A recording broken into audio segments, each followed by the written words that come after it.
عبدالقادر جیلانی د مور د برکت د سنجر بادشاہ مریدو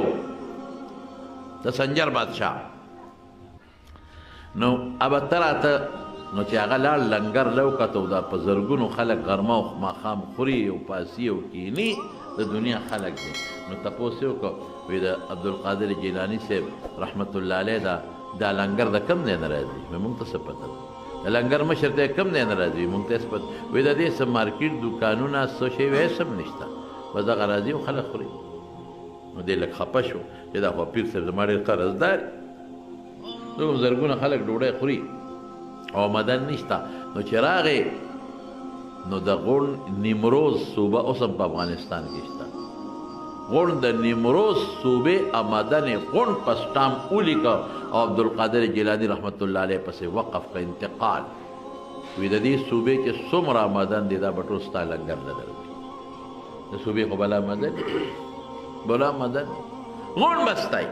خط یې ولیږه سړي له یې ورکړه وی ورچا ووایه چې ستا مرید د سنجر بادشاه د نیمروز د غونډې صوبې مدن لنګر ته وقف چې د پیر صاحب به خوشحاله شي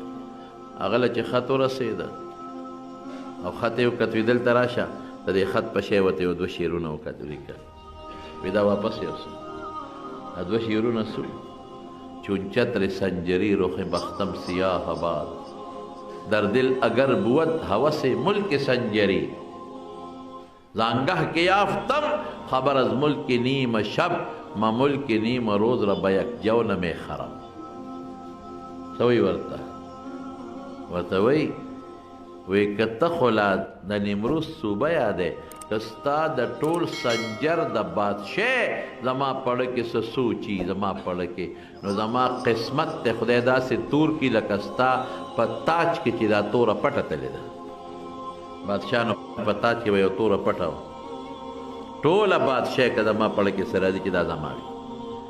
داسې مې خدای بخت او قسمت تور کي لکه ستا تاج کې چې دا توره پټه ده او دا ولې د ماړه کې د پیسو د لالچ او سوچ او د دولت نه راځي